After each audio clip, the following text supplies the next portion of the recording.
including Mayor Archer and Mayor Bing. But I got together with John and started writing with him. And one day he just said, you know, you ought to spend some time with my father. You got to meet my father.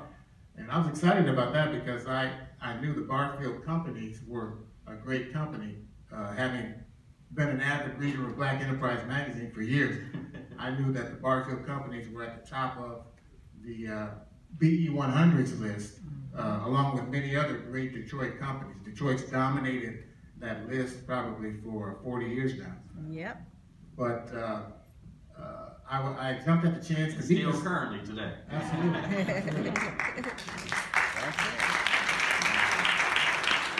So I knew Mr. Barfield by reputation, but I had never met him.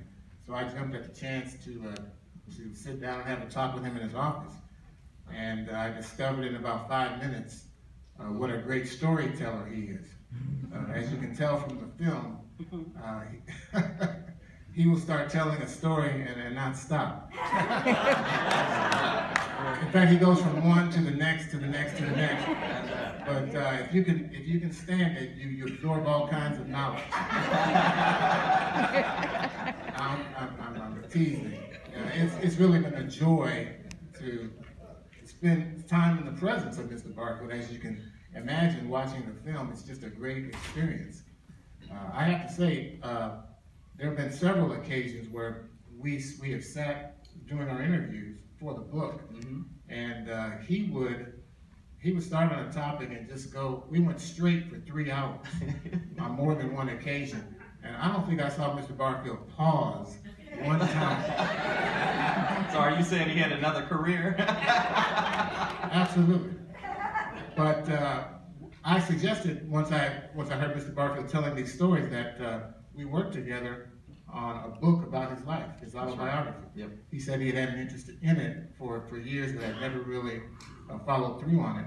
And he thought about it for a few weeks, and then got back to me and said, "Let's move forward." Awesome. That was 4.5 years ago. Awesome. But it's been a great process. It's been a long haul, but it's been a great experience. And working with Clara for the last 2 years on the film has been a great experience as well. I certainly want to congratulate her on a magnificent job. Well, to you all, please a round of applause for Anthony and Clara. And John, what we really want to do is just kind of get your final comments. I mean, you really, for me, in understanding the real jewel and promise of the beauty of you is family and love and what the African experience and Black tradition is really all about, but it's never really told. And just to see a successful entrepreneur show the entire picture just sends a wealth of triumph to the community. Do you have anything or last comments you would like to say as this is really about you? Well, and we thank you for it. I do thank you, Ken. I do. I don't think I could have made a better choice for a writer than you, Anthony. Thank you, Mr. Barfield. I appreciate it. Claire, I just absolutely fell in love with you. Wow. And, you did a fabulous job. I don't ever like to address any audience without recognizing my wife, Betty. Absolutely.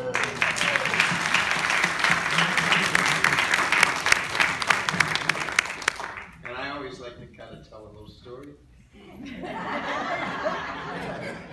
When I moved here from Pennsylvania, I was 14 years old, and I saw this little girl, and I honestly thought, that's got to be the most gorgeous girl I ever seen in my life. Absolutely, unbelievably beautiful. And I started carrying her books home from school. And her mother would be sitting on the porch, and I would say to her, "Mother, how are you, Mrs. Walls?" And she'd say, "Good." So I knew immediately she didn't like me, you know. But it didn't matter because I had seen this beautiful daughter, and I just had to get closer to that. And so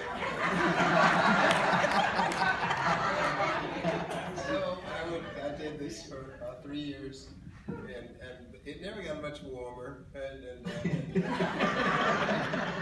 So now Betty is 17 and I'm 21, and we decided that it was about time I asked her mother if we could get married. So I decided to do it. Now Betty's folks were poor, and we were too. We argued today about who's poorest.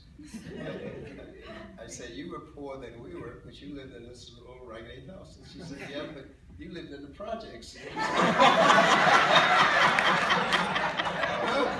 We always had this argument.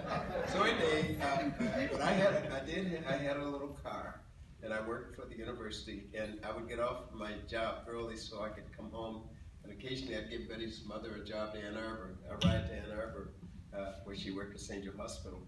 And on this particular day, I decided, Betty and I and Betty's sister Doris decided this day I was going to ask Betty's mother if we could get married.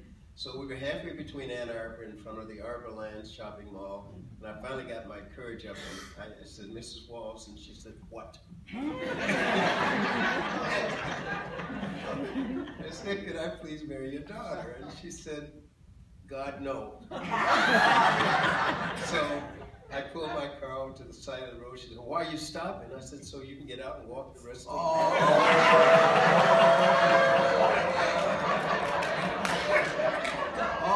That's a true story. And I tell people that was the best decision I ever made.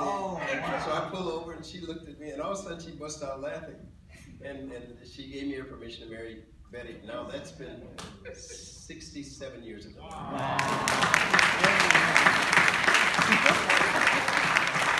And over the years, as our fortune improved, I would say to my mother-in-law, Mom, Betty didn't do too bad, did she? But anyway, and over the years, I would say to people, when I always told this story when we had a family gathering, and I'd always ask my mother-in-law, why didn't you like me? And she said, Johnny, I did like you. And I said, no, you didn't. You only allowed me to marry your daughter because you didn't want to walk to work that day. My mother-in-law was a beautiful woman, and she had a hard time raising 4 children by herself. And by that time, our fortunes had begun to improve, and I was in a position to do some wonderful things. So I would take her, we would take her on vacations with us. One time we took her with David to Jacksonville to a skate park, and she rode on a turtle, and she, Johnny, I can't believe it. I taught her to drive my golf cart. Johnny, I'm driving this.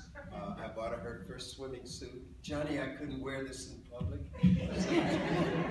Well, with legs like those, you could wear a bikini. We just got to be good friends, and the relationship was truly one of a mother and a son. She loved me, I think, as well as she did her children. I loved her as much as I did my parents. And we were friends, and I must tell you the end of the story. Well, one day, we had a 36-foot carver on Lake St. Clair, and I said to Betty, let's have some fun with Ma. So I said, Ma, would you drive the boat today? Oh, God, Johnny, I couldn't do that. I said, yeah, Mom, sit here. This is the captain's seat. This is what you call a throttle. If you want to go forward, you push it down. If you want to slow it up. So she was going, and she pushed it down. The boat reared up. It was going on Lake St. Clair, and she was sitting there, and she had this beautiful white hair that was streaming back, and pretty soon she had the throttle full, and the boat was really going.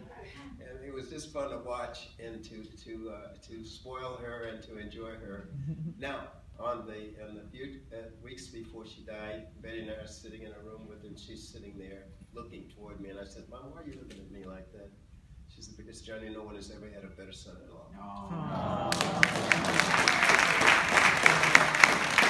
Anyway, and so now Betty and I have been together married for 67 years. She was my girl 5 years before. Wow. So we've been together for 72 years. Wow. And in the book, when you read the book, you'll see that I called her my Northern Star, because she's been with me for every step of this incredible journey. And so, Betty, I love the ground you walk on, and you're my favorite person in the whole world. And I thank you for being beside my side for all of these years. Everyone, please give a round of applause for Anthony, Claire, and Dean John W. Barfield.